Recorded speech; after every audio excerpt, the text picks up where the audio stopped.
Good evening बच्चों। आज आपका नीट 2023 का एग्जाम कंप्लीट हुआ है। आई होप आप सभी का बहुत अच्छा पेपर गया होगा। जैसा कि बच्चों से फीडबैक पता चला है, पेपर फिजिक्स का स्पेशली काफी आसान रहा है, केमिस्ट्री का भी आसान ही रहा है। बायोलॉजी के अंदर थोड़ा सा फीडबैक मिला है, जिसमें कुछ बच्चों का कहना है कि पेपर आसान था बट जो उनकी मैचिंग करके दी गई थी वो थोड़ी सी टफ करके दी गई थी। तो चलो अब बिना टाइम वेस्ट करते हुए हम स्कॉलर इन की तरफ से आपके लिए फिजिक्स के लिए बहुत ही फटाफट फास्ट सोल्यूशन लेकर आए हैं।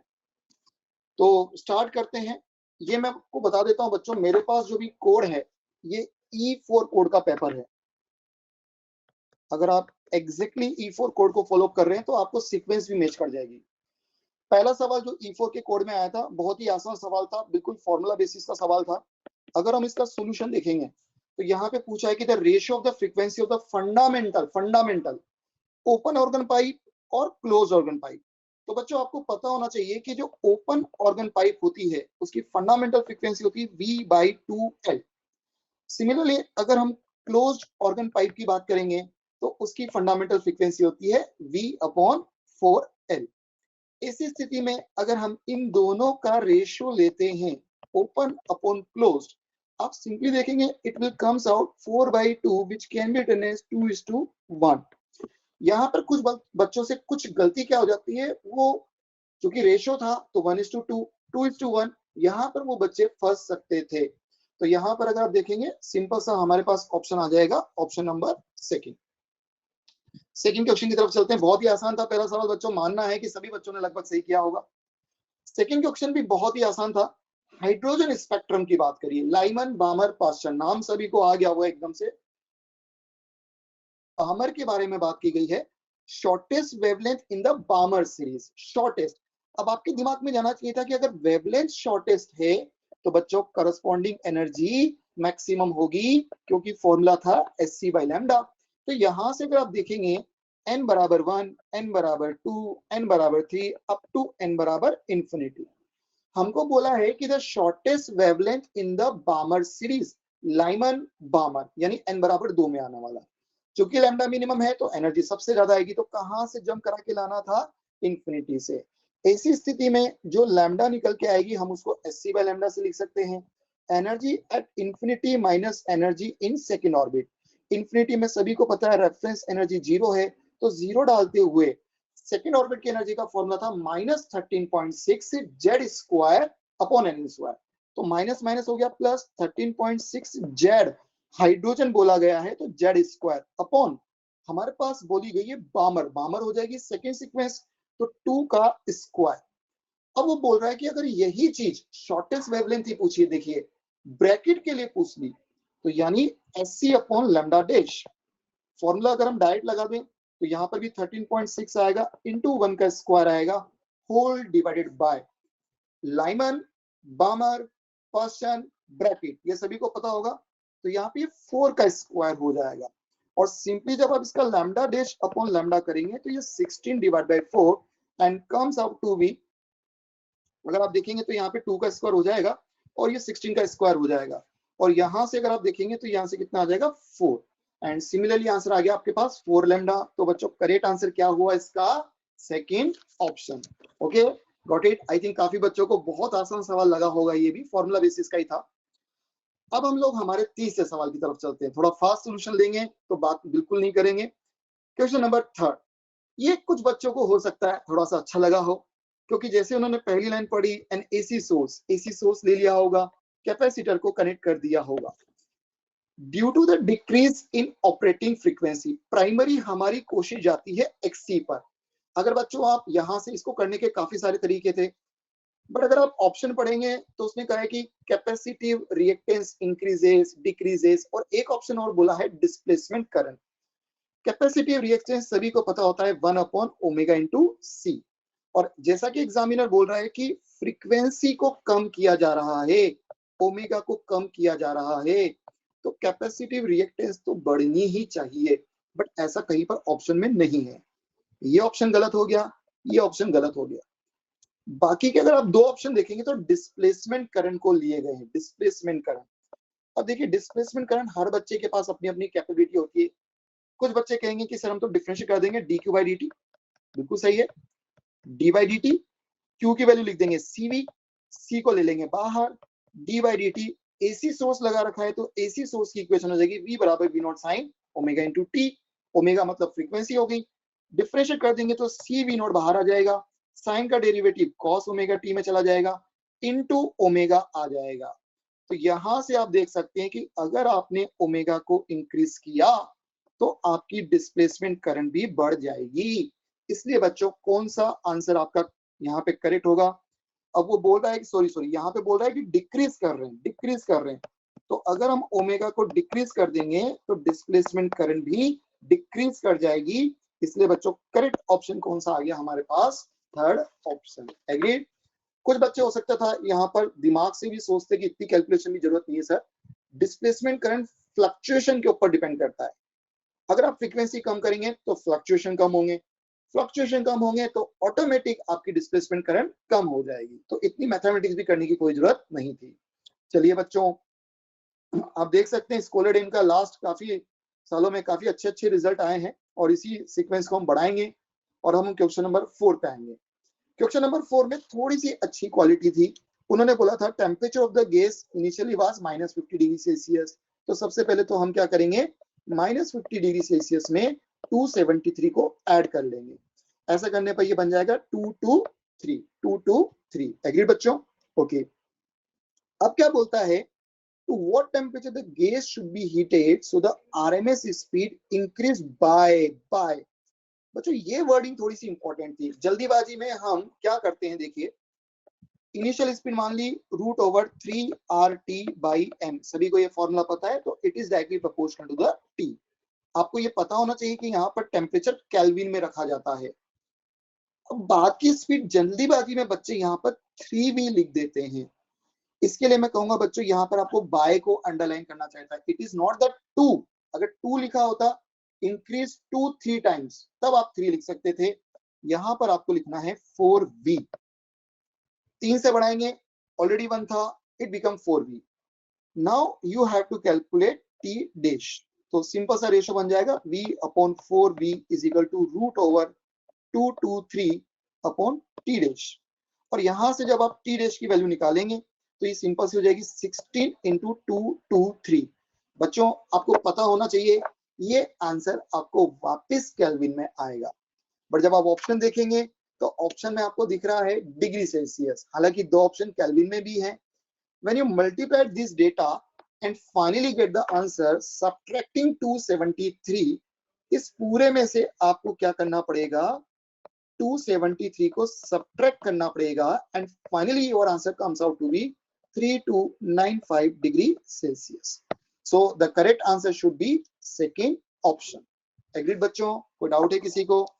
आई थिंक काफी सिंपल पेपर था और हमारा सभी का मानना है कि इस बार तो बच्चों ने फिजिक्स को फोड़ दिया होगा, अच्छा वाला फोड़ा होगा, और आशा है काफी बच्चे 100 में से 100 स्कोर करेंगे। चलिए आगे हम लोग बढ़ते हैं, क्वेश्चन नंबर 5 की तरफ आते हैं बच्चों। क्वेश्चन नंबर 5 थोड़ा सा थ्योरेटिकल सवाल था, बहुत ही आसान सवाल था, बिल्कुल बेसिक थ्योरी का सवाल था। वेंचुरी मीटर, नाम सुनते ही काफी बच्चों के दिमाग में शायद ये वाला डायग्राम आ गया होगा, ऐसे यहाँ पर इसमें ट्यूब लगी रहती थी, आ गया होगा। तो ये कौन से चैप्टर में पढ़ा था? ये फ्लूइड में पढ़ा था। फ्लूइड में किस सेक्शन में पढ़ा था? बर्नौली इक्वेशन लगती थी, आपको पता होना चाहिए। हाइजन तो वेव थ्योरी यानी लाइट में यूज होता है, principle of parallel axis rotation में यूज होता है, परपेंडिकुलर एक्सिस भी रोटेशन में यूज होता है। बहुत बहुत ही सीधा सवाल था बर्नौली की इक्वेशन।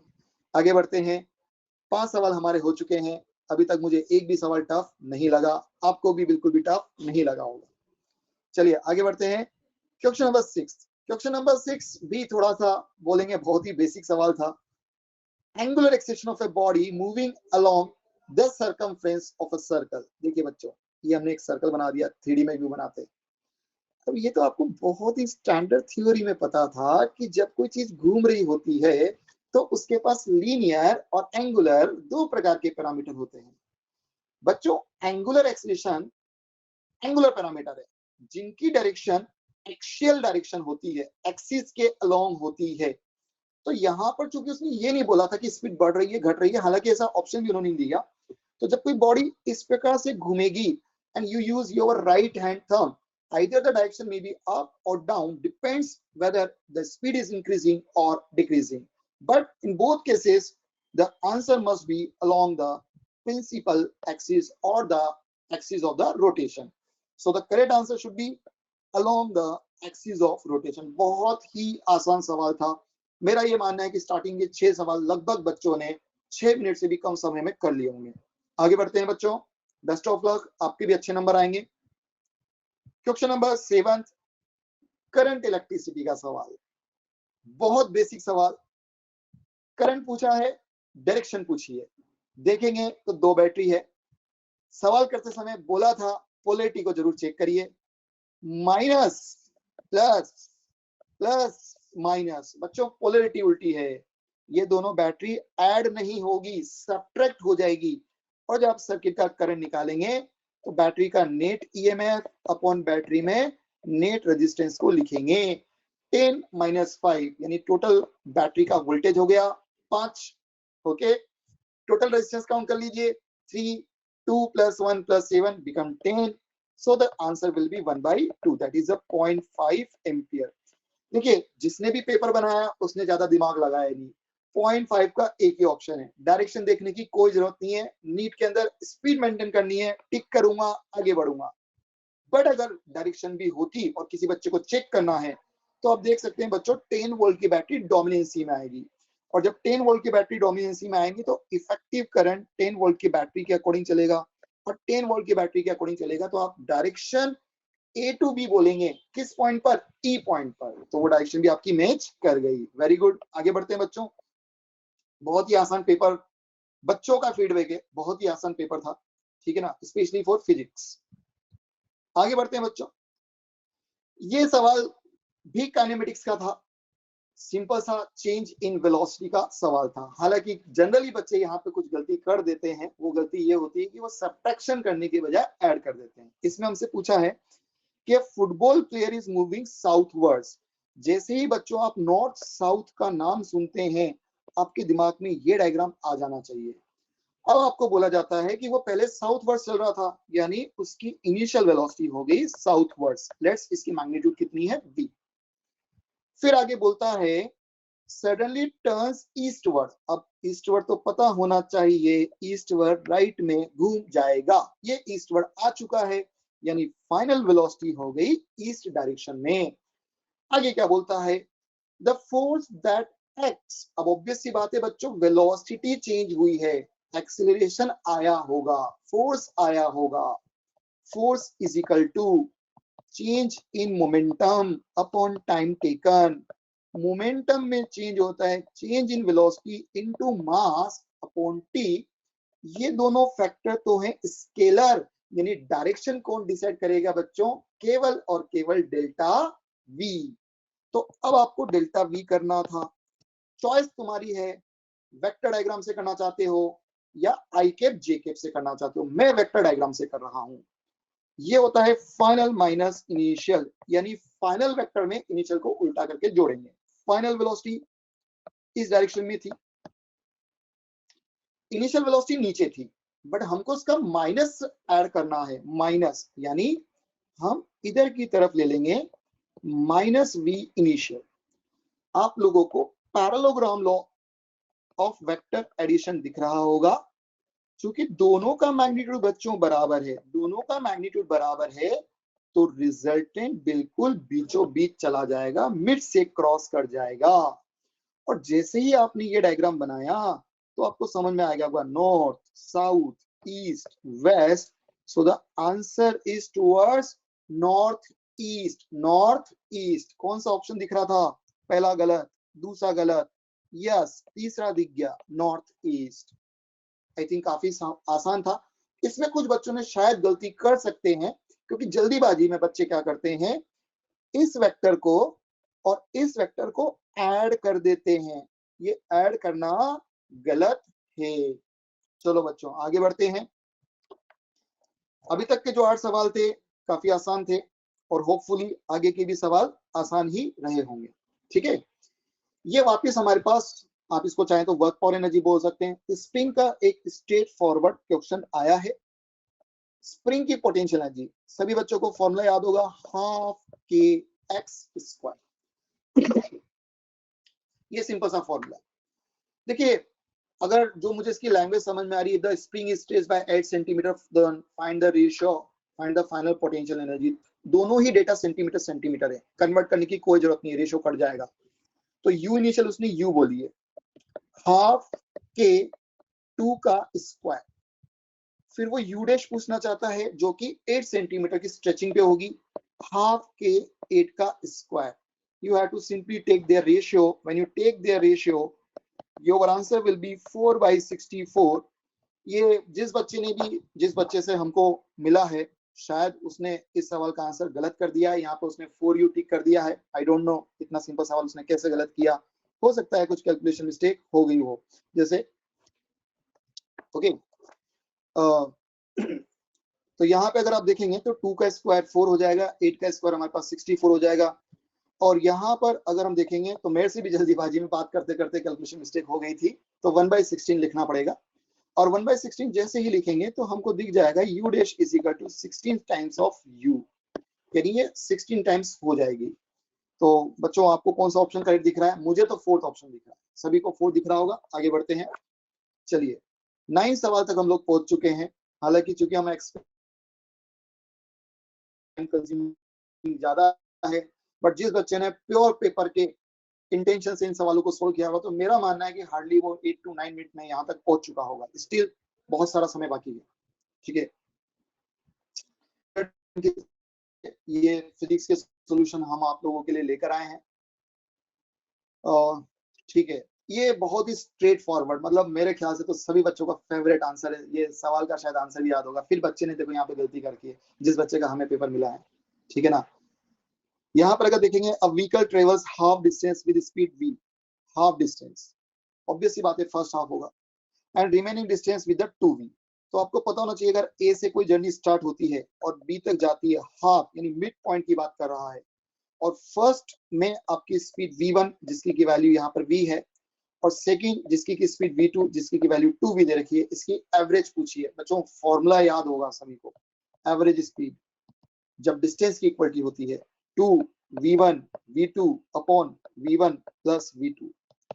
2 की जगह 2 रखेंगे, v1 की जगह v रखेंगे, v2 की जगह 2v रखेंगे, और नीचे जब दोनों को ऐड करेंगे तो ये 3v हो जाएगा, and the answer comes out to be 4/3 times of v। तो शायद इस बच्चे ने भी कुछ ना कुछ मिस्टेक यहाँ पर कर दी है, जल्दीबाजी में गड़बड़ कर दी है। वैसे बताऊं बच्चों, कुछ बच्चे तो लॉजिकली भी दे सकते थे, सर देखो मिनिमम स्पीड v है, मैक्सिमम स्पीड 2v है, समवेयर आंसर v और 2v के बीच में ही आएगा। तो इसमें तो अगर कोई बच्चा थोड़ी भी कॉमन सेंस लगाता, सर पहला आंसर v/3 v से कम है, दूसरा आंसर 2v/3 वो भी v से कम है, फोर्थ आंसर 3v/v वो भी v से कम है, कैलकुलेशन भी नहीं करनी थी, जो आंसर v और 2v के, क्योंकि एवरेज तो मैक्सिमम और मिनिमम के ही बीच में आएगा ना कहीं। ओके, चलो हमने मैथमेटिकली भी सॉल्व कर दिया। आगे बढ़ते हैं। क्वेश्चन नंबर 11 ठीक था नीट के लेवल पर, 2 बॉडीज है, ग्रेविटेशन का सवाल था, यानी पूरा सिलेबस लगभग कवर किया जा रहा है ऐसा फील हो रहा है। 2 पार्टिकल हैं, एक का मास m है और दूसरे का मास 9m है। तो हमने 2 पार्टिकल अरेंज कर दिए। क्या बोलता है, they are placed at a distance r। तो दोनों के बीच का गैप बच्चों कितना डाल दिया गया है, r डाल दिया गया है।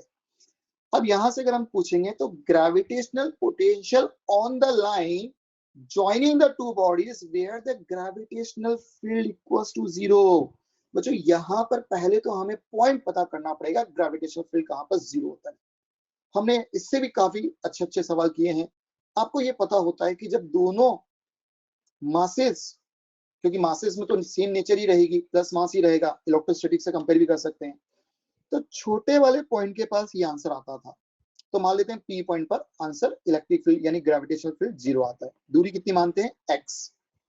तो हम क्या करेंगे, P पॉइंट पर नेट ग्रेविटेशनल फील्ड कर देंगे 0।